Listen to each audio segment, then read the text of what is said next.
Bismillahirrahmanirrahim. Assalamualaikum warahmatullahi wabarakatuh.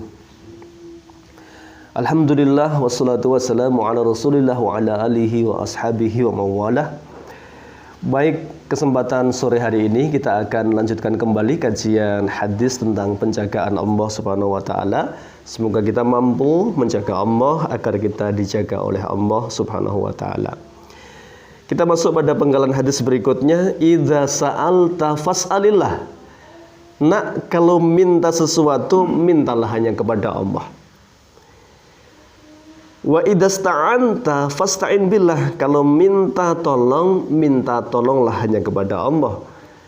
Inilah akidah yang ditanamkan Nabi kepada anak didiknya, yaitu Abdullah bin Abbas. Usia 10 tahun sudah ditanamkan akidah sejak dini. Mintalah hanya kepada Allah, mohon tolonglah hanya juga kepada Allah.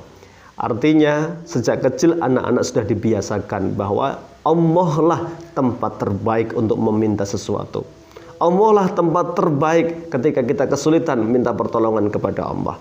Wasta'inu bis-sabri was-shalah. Minta tolonglah kepada Allah dengan sabar dan salat. Ya.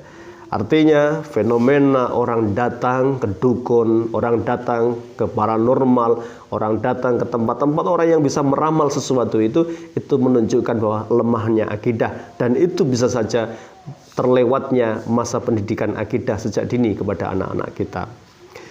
Kemudian Rasul juga mengajarkan kepada Abdullah bin Abbas, wa'lam annal ummata, ketahuilah nak, andaikan semua manusia berkumpul jadi satu, semua ingin menyembuhkanmu ketika sakit, semua ingin memberikan manfaat kepadamu, lam yanfa'uka illa bi syai'in qad katabahu laka. Semuanya itu tidak akan mampu mendatangkan kebaikan kepadamu kecuali sebatas apa yang Allah takdirkan untukmu.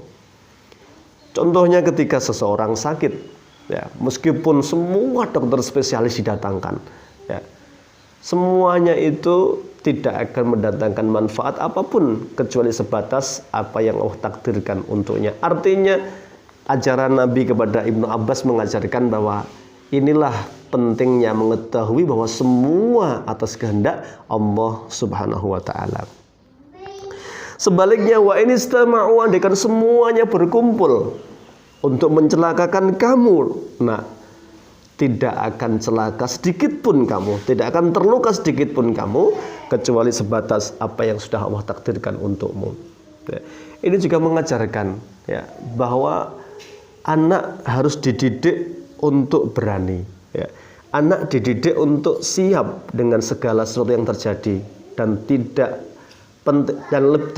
lebih penting lagi adalah anak selalu dididik untuk yang terbaik adalah pasrah tawakal kepada Allah Subhanahu wa taala. Di dalam sejarah sirah nabawiyah kita bisa melihat, ya, ketika terjadi peperangan demi peperangan dalam Islam, banyak orang-orang munafik yang minta izin kepada Nabi, mengungkapkan berbagai uzur, alasan-alasan yang dibuat-buat. Ada yang mengatakan, anak istri saya sakit, perjalanannya jauh, saya takut terfitnah dengan perempuan Romawi dan lain sebagainya. Semua itu sebagai sebuah alasan. Pada prinsipnya, aslinya adalah mereka ketakutan. Takut berangkat berperang karena akan beresiko kepada kematian. Lihatlah sahabat Khalid bin Walid, Masya Allah, hadir di setiap peperangan demi peperangan, ya, ingin mencari kesyahidan.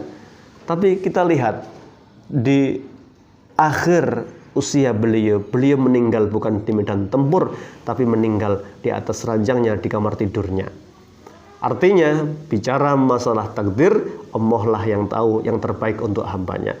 Khalid kurang apa beraninya?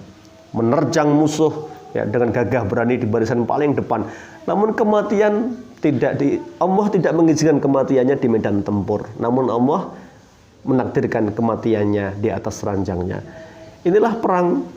Tidak berangkat perang tidak menyegerakan kematian, tidak berangkat perang juga tidak menunda kematian sama sekali. Akidah ini yang harus ditanamkan kepada anak-anak sejak dini, bahwa semuanya tidak akan terjadi tanpa kehendak Allah Subhanahu wa taala. Rufi'atil aqlam wa jaffatis suhuf, pena takdirnya telah diangkat, dan catatannya telah kering. Hadis riwayat Bukhari dan hadis riwayat Imam At-Tirmidzi, hadisnya hasan sahih. Kaum muslimin yang dimuliakan Allah, luar biasa penggalan-penggalan nasihat dari Rasulullah SAW ini, yang pada intinya adalah bagaimana anak-anak sejak dini ditanamkan bahwa semua yang terjadi pasti atas kehendak Allah Subhanahu wa taala. Semoga bermanfaat, kurang lebihnya mohon maaf. Assalamualaikum warahmatullahi wabarakatuh.